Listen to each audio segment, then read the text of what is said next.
동안 축하드려서 자유 수업을 맡은 사람이 박지훈입니다.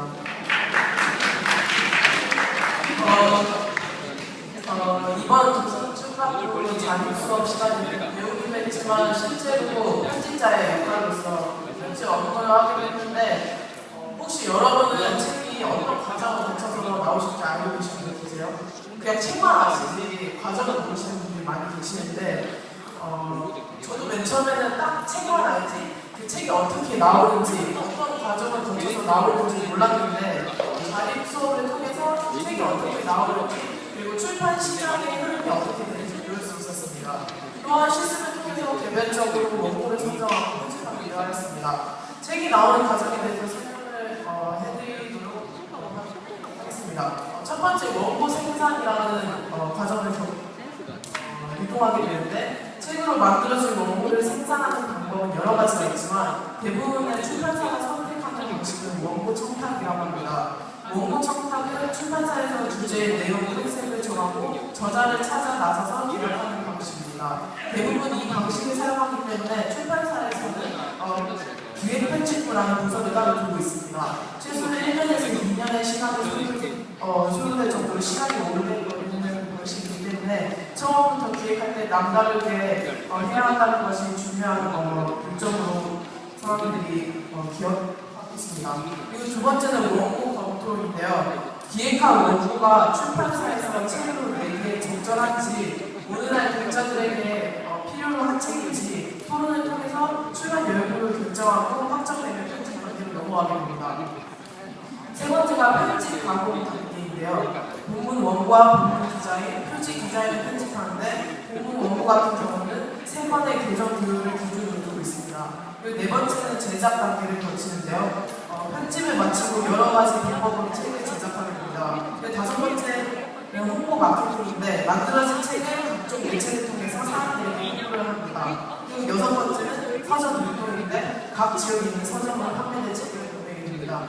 이렇게 6가지의 과정을 통해서 책이 나오게 되는데 이런 방식들을 통해서 책이 나오듯이 저도 편집자가 되어서 직접 출간을 기획해보고 편집 가공을 하는 일을 해보았는데 그 과정에 대해서 간략하게 설명을 드리고자 합니다.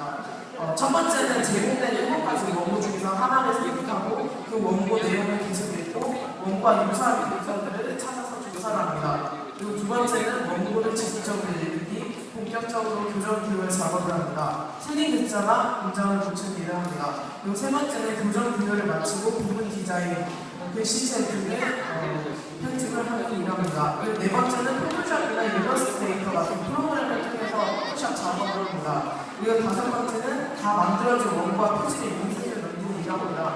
그리고 여섯 번째가 이게 제가 만들어진 책인데요. 이 책이 심리학의 연구를 통해서 이렇게 나오게 된 책인데 왜 책의 디자인이 이렇게 하게 됐냐면 마음과 생각을 의미하는 것이 심리의 어원인데 심리의 어원을 쫓아서 생각하는 사람을 떠올리게 됐고 책 제목도 인간의 심리라고 지정을 했기 때문에 심플한 배경과 생각하는 사람의 이미지를 넣고자 해서 이렇게 디자인하게 됐습니다. 그리고 직접 편집하는 일 외에도 새로운 책을 기획하는 일도 해봤는데 제가 기획한 출간 기획서 중에서 하나인 How to be Smart에 대해서 자세한 내용을 저기 뒤쪽에 있는 전시되어 있는 전지에 기록이 되어 있으니까 관심 있는 분들 나중에 가서 보셨으면 좋겠고요.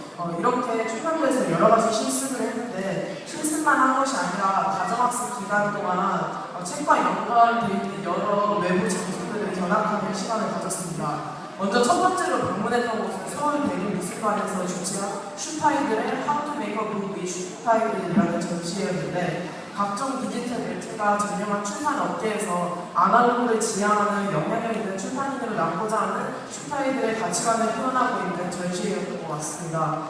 저는 이 전시회를 통해서 속도를 중시하고 디지털이 발전한 시대 속에서 아날로그의 가치를 다시 생각해볼 수 있었습니다. 원글을 읽을 때 알 수 있듯이 전자책과 종이책은 가독성에 있어서 차이가 컸었고 예술도 종이책에서 더욱 표현됨을 알 수 있었습니다. 디지털 문화를 지향하는 세대의 아날로그의 장점을 전시를 통해 책에 대해 남다른 생각을 하게 된 계기가 된 것 같습니다. 그 다음으로 방문한 곳은 여러 북카페와 그리고 파주 출판단지에 있는 도성 페이퍼 갤러리, 그리고 우리 출판사, 열린 책들 미메시스 박물관이었습니다. 이곳 방문을 통해서 책의 가치를 느낄 수 있었는데 책이지 예술을 본 적이 없었어요. 전에 이번 기회를 통해서 책을 사랑하는 사람은 책의 예술적 요소를 본다는 것을 알게 되었고, 예술적 요소로 책을 보게 되면 책을 더 소중히 여기게 되고 더 깊은 내용을 담은 결과가 나오지 않아 생각이 들었던 것 같습니다. 순수 예술인 미술과의 조화의 중요성은 미술 작품과 책이 함께하면 또 다른 예술의 가치를 느낄 수 있음을 알게 되는 것 같습니다. 개인 소감 발표를 하자면 제가 부서에 저 혼자거든요. 저는 이번 학교 생활을 하면서 늘 무언가에 쫓기고 바쁘게 생활했던 것 같은데 가장 큰 이유는 출판부 활동 때문이었지 않나 싶습니다. 아직 능력이 부족한 저에게 이번에는 많은 수업 과제의 양은 적지 않았고 여러모로 어려운 난관에 부딪혀 시간이 늘 걸렸던 탓에 자립시간 이외에도 직임할 수밖에 없었던 곳이 출판부실이 아니었나 싶습니다. 이런 저의 자주 부재 때문에 불편했던 분들께 이 자리를 빌어서 죄송하다는 말씀을 드리고 싶습니다. 하지만 이렇게 정신없이 생활했던 것만큼 저에게 많은 성과가 남았던 것 같습니다. 자립 수업을 통해 배우게 된 것들 중에서 이런 되었던 출판 시장의 흐름을 배우게 돼서 참 참신했던 것 같고 개인적으로도 만족했던 것 같습니다. 게다가 제 또래 중에서는 이런 경험을 하는 친구가 많이 없기 때문에 특별한 경험을 하고 있다는 생각이 더욱 들었던 것 같습니다. 또한 이런 경험들을 통해 제 진로 고민에 어느 정도 많은 도움을 주는 요소들로 적용되었던 것 같습니다. 한 학기 동안 배웠다 해도 그 분야를 완벽하게 터득한 것은 아니지만 평생에 쉽게 잊지 못할 많은 학습들을 한 것 같습니다. 한 학기 동안 도와주시고 고생하시는 출판부 식구들께 감사드립니다. 감사합니다.